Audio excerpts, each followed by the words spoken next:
배정희 선생님 온다고. 그런데 선택했습니다. 예. 명함을 이동일 선생님. 찾아서 정말 고맙고 또 반갑습니다. 저는 군대 3년 말고는 내 이 마을에 살았어요. 예. 그 다음에 소상대로 아마 423년 동안 계속 살았어요. 요 앞에 비가 여기 있는데, 비가. 칠곡, 그냥 400년, 지금은 더 넘었죠. 넘었는데, 세 가지만 얘기할게요. 학매에 대한 부분 하나 하고, 그 다음에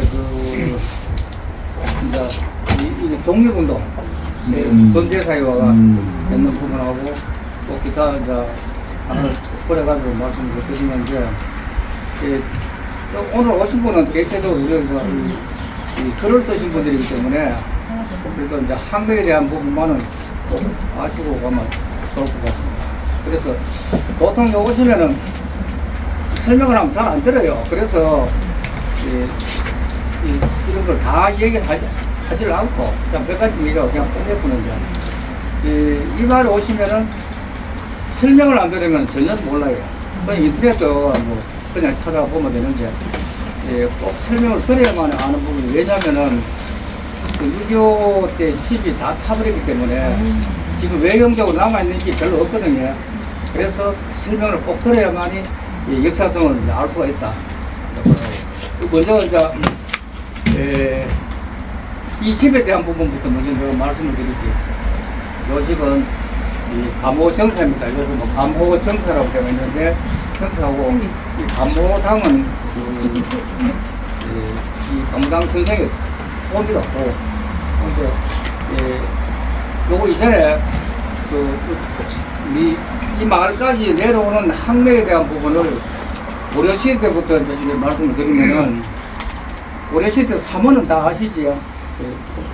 호은, 목은, 그 다음에 야은, 그 다음에 삼봉 경도전, 뭐 이런 분들이 고려시대 때 국자감에 거기서 다 공부를 하신 분인데 그때 우리 선조인 분이 둔촌 이집이라는 데 있어요. 둔촌 선생이 있는데 그래서 둔촌 선생이 맨날 그분들하고 같이 고려말에 국자감에서 공부를 하고 또 여러 가지 학문적인 부분, 그 다음에 요새 같은 건 뭡니까? 고시. 이제 이런 출제도 하고 문제도 되고 우리가 과거 시험도 보고 보도록 그렇게 하는 분들인데 그분들 중에 온전하게 마지막까지 남아 있었는 분이 둔촌 한 분뿐입니다. 삼봉도 죽었지요. 경고선만입니다. 삼원은 다 숨었었지요. 그러다 보니까 그때 국정하면서 활동하시던 분들이 안 죽으면은 다 숨었고 이래가지고 오직 남아가지고 끝끝내 유일하게 이어가는 분이 둔촌 이집이라는 분이 있어요. 근데 둔촌이 서울 가면 둔촌동이 있지요. 그 둔촌이 그분의 호입니다. 둔촌동에. 제가 둔촌동에 사는데요. 예? 둔촌동, 강동도 둔촌동. 예, 둔촌동. 네, 그분의 올림픽공원 있는데. 예, 예. 둔촌이 우리 그거 이집이라는 분의 예. 호라고 우리 조상 그 다음에 서울 가면 광나루터 있지요. 우리 전용 나루터입니다. 광주 우리가 원래 서울에 그 다음에 오군골 가면 오군골이라고 해서 한 집에 오형제가 당상관 이상 교수를 했었어요. 그럼 당상관은 국무회의에 참석을 합니다. 임금이 주재하는 회의에 참석을 하시거든요. 당하관은 참석 못하고 거기 몇 명이나 막 종방간에 삼형제 종방간에 종방간에 8형제가 있었어요.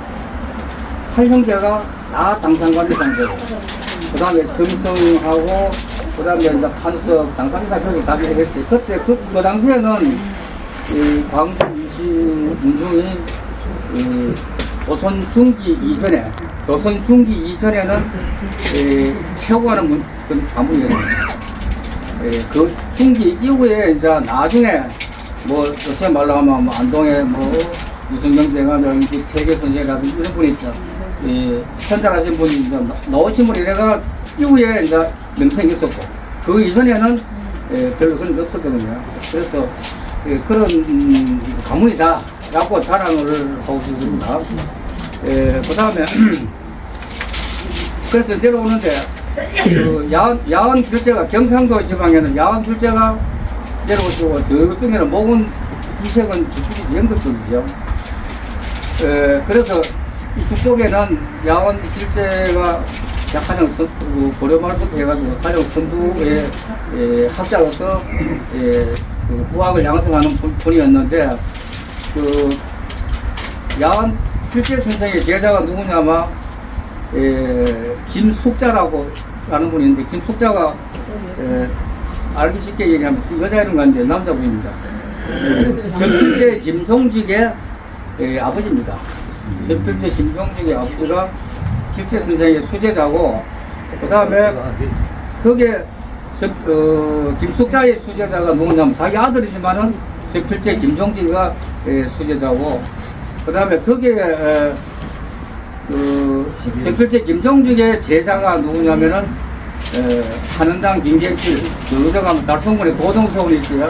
그 한원당 김경필 그분이 이제 수제자였고 그분의 제자가 또 누구냐면은 수제자가 누구냐면은 선산 쪽에 있는 신당 정붕이라는 분이 있어요.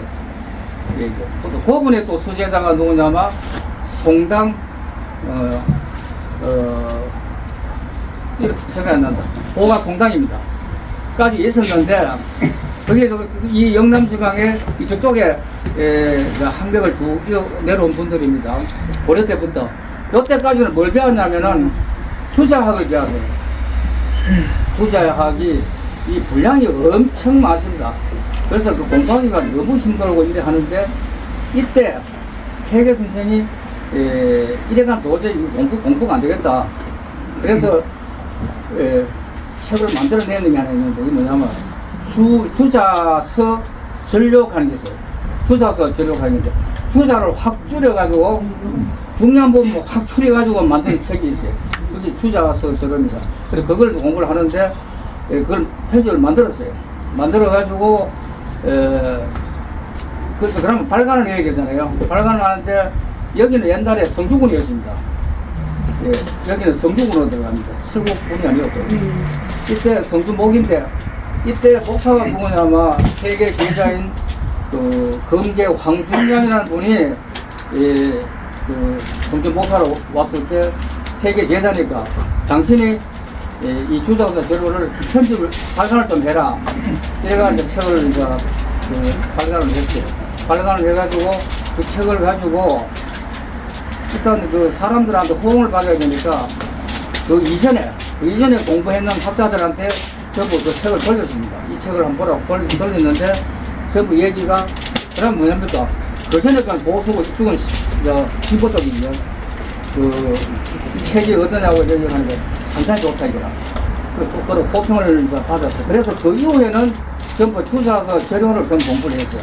그러고 나중에 과거 시험도 보고 전부 다 이게 했는데 방금 그 선산 쪽에 있는 그러니까 그 신당 정궁 송당 박영까지만 하고 그 다음에 태계 선생님이 만들어낸 주사 재료소가 나옴을 이래가지고 뭐 이랬냐면은 칠곡군에 그 성주 목사가 앞에 검정 황준양 씨가 여러분 그 책을 발간을 해가지고 칠곡발 요 산동에 가면 요 신동이라는 마을이 있습니다. 국간 마을이라고 있는데 여기 가면은 산 중턱에다가 그 녹봉정사라고 정사를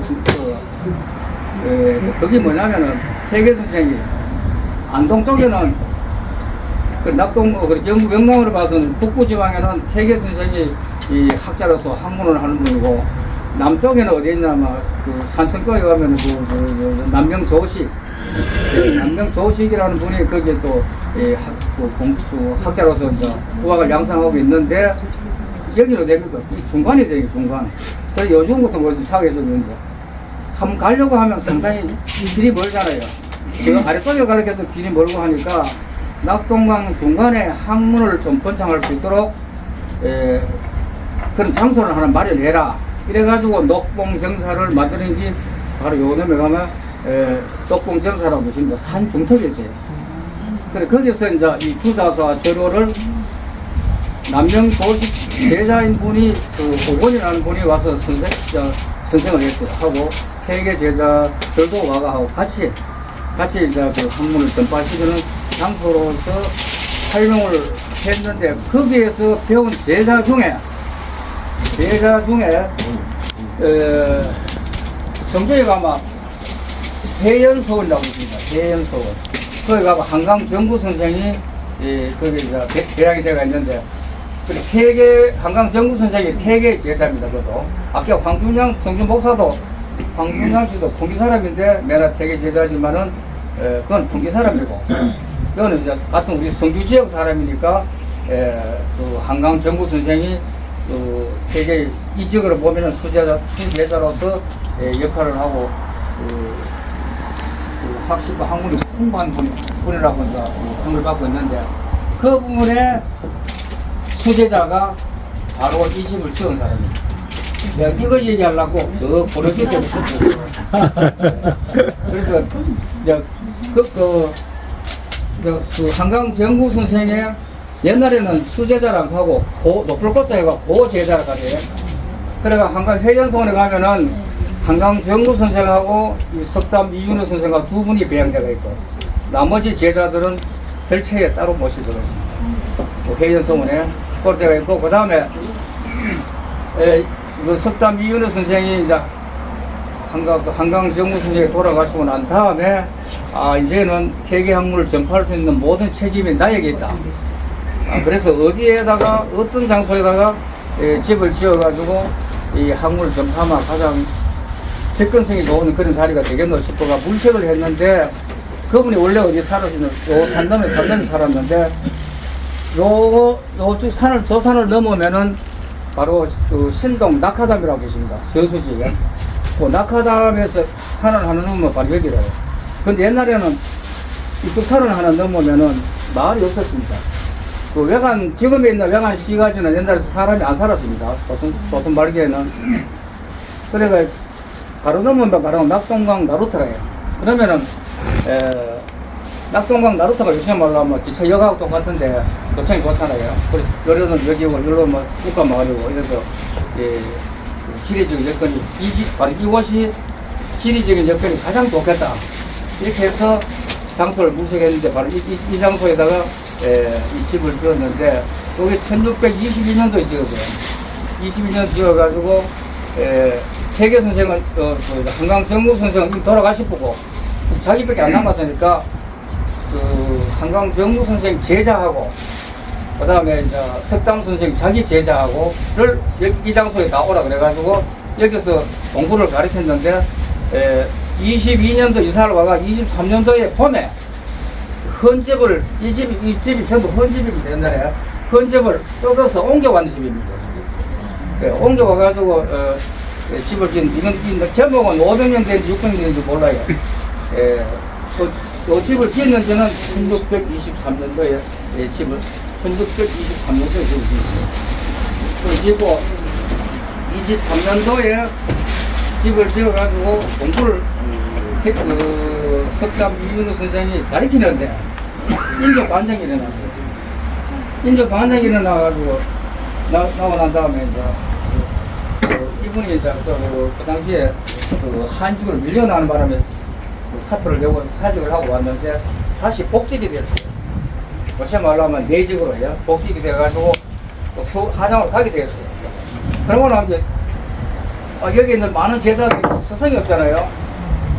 그때 이제 석담 이윤호 선생이 내가 이제 다시 복직이 돼 가니까 저 영남의 대표로 두 분이 갑니다. 누구냐면 상주에 있는 우복 정정세라는 분하고 칠곡에 있는 석담 이윤하고 두 분이 복직이 되고 올라가는데 그래 이제 가면서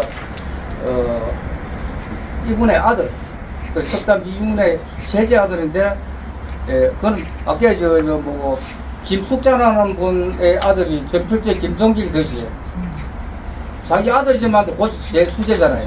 바로 이분도 가무당도 석담의 셋째 아들이지만도 수제자로서의 석달교 선생이 하는 말이 수십 년 동안 도학에 몰두하고 나의 뜻을 가장 잘하는 간부당이 호가 간부당이니까요. 간부당이 나의 뜻을 받들어서 후학을 양성하는데 전념을 좀 해달라라고 맡기고 한양을 올라갔어요.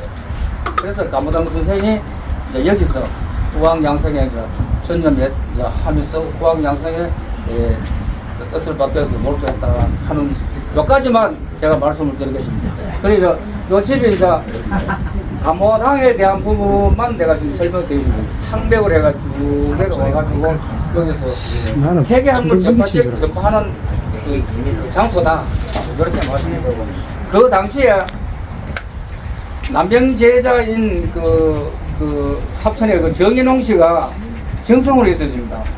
정성으로 있을 때 그분은 남명학문을 전파시키기 위해서 신경을 많이 쓰고 있었고, 이런 분, 여기 있는 석담이나 한강이나 이런 분들은 태계학문을 전파시키려고 노력을 많이 하고, 이래서. 그래, 그게 이제 조금 트러블 좀 있었어요. 그래가지고 탄압도 있고, 정성으로 있으니까, 이런 와중에, 이 집을 지어서, 태계학문을 전파하는데 전념했다. 그 다음에 하나는 그 3.1 운동 말고 또 하나 있는데 그 3.1 운동부터 먼저 얘기할게요. 우리 외관에 옛날 조선 말기까지 일제시대 때 초기까지는 시장이 이 마을에 있었습니다. 외관 시장이요. 그러니까 여기 있었는데 나 일제 이제 중기 때부터 시장을 옮겨주세요. 내가 지금의 외관 쪽으로 옮기고 그랬는데, 그때 1905년도에 외관 여기 생겼습니다. 그리고 이제, 지금도 우리 영남 물류기지가 있지만도, 그 당시에도 여기가 물류기지였어요. 영남의 물류기지인데, 나루터가 16개가 있었어요. 나루터가. 2816 양접배가 16개가 있었는데, 부산서 배를 가지고 여기 와서 여기 와가지고 큰 배가 들어오면은 여기서 다 작은 배에 다 나눠야 됩니다. 나눠서 안동까지 올라가야 돼요. 그것도 물류기지고, 그 다음 외관 여기 1905년도 여기 생겼으니까 이것도 하나의 물류 중심지가 되거든요. 그래서 이 독립운동을 외관에서 하게 되죠. 그래서 외관 독립운동 사건 칸입니다. 이 111명입니다. 111명. 매일신문에 문제 한번 났지요. 몇 년 전에. 그게 옆에 있었어요. 다 묻혀 있었는데, 왜 하필이면은 외관 독립운동을 외관에서 했느냐. 하는 건 바로 물류의 중심지이기 때문에 여기서 했다. 이렇게 보시면 되고, 여기서는 무슨 독립운동을 했냐면은, 태평양 전쟁에 지금 한창 치고 있는데, 이 군수품을 병참선 군수품을 제때에 도달하지 못하도록 하는 지연시키는 그런 운동을 했어요. 그래서 그러면 왜 되냐면 공장에 군사 물품을 만들어내는 공장에 파업을 해야 되고요. 그 다음에 내가 제때 복가도록 만들어야 되고, 그러니까 지연을 시켜가지고 전쟁에 질 수 있도록 하는 그런 운동을 했는데, 1938년도에 2월 달에 111명이 다 체포되었어요. 그런데 그 독립운동의 중심지가 바로 이 마을이다. 이 마을에 어디가 막 사성원이라고 지금 큰 제실이 있어요. 6.25 전에는 그 명원 초등학교 학교 전신으로 또 사용도 했는데, 거기에 서 독립운동을 모든 준비하고 거기서 다 모의하고 이렇게 했는데, 그래서 이 마을에도 추서를 비록 받지는 못했지만은 한 집안에 11촌 요 사이에 몇 명이 독립운동을 했습니다. 이 받은 분도 있고 못 받은 분도 있는데, 못 받은 분은 왜 못 받았냐면은 월북을 했기나, 그 다음에 이미 월북을 해가지고 전향을 안 했는 분, 이런 분은 수훈을 못 받는 모양이에요. 못 받고 살아서 전향을 해야만 이제 받는데, 이 마을에서 많은 분들이 독립운동을 했다. 한 집안에서 했는데, 그게 뭐냐면은 왜 여기서 했냐면 첫째 인적 자원이 많아집니다. 옛날 양반 부잣집을 가니까 공부를 많이 시켰어요. 그 동명유학도 가고. 그래 여기서 한 분이 이영석이라는 분이 있는데, 예, 그분은 나중에 그 북한에서 노동당 창당 사무국장까지 했는 사람입니다. 이분이 일본 동경에 가가지고 동경유학생하고 레티아 연극단하고 조합회가 외곽 끌고 왔어요. 끌고 와가지고 여기 전국이 다 모여가지고 독립운동을 했는데 그게 왜 무처가 있느냐, 이래가 논문 발표가 많이 나오고 했는데, 무처가 있는 이유는 좌익 계열이 반튼 넘어요. 그 좌익 계열이 너무 많다 보니까 그래서 정부에서 덮어붙어요. 덮어가지고 다른 쪽에 그걸 부각시키고 여기는 푹 묻어붙어요. 그러나 이제 지금 세월이 많이 흐르는 와중에 그 후손들이 보니까 좀 억울하거든요.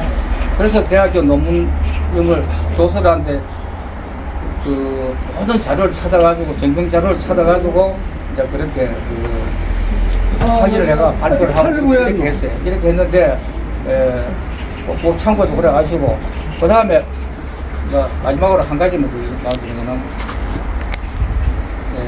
이 마을이 마을에 있는데 구두로 전해 내려오는 거 가지고는 신빙성이 없잖아요, 그죠? 그래서 구두로 민원 들어가는 사람들이 있어요. 뭐 영남이 3대 반초에다가 경로를 내놔라 하는 사람도 있고, 또 어떤 사람은 자원박이라 하니 자원급제 명단을 내놓으라고 군으로 뭡니까 민원도 들어오대요.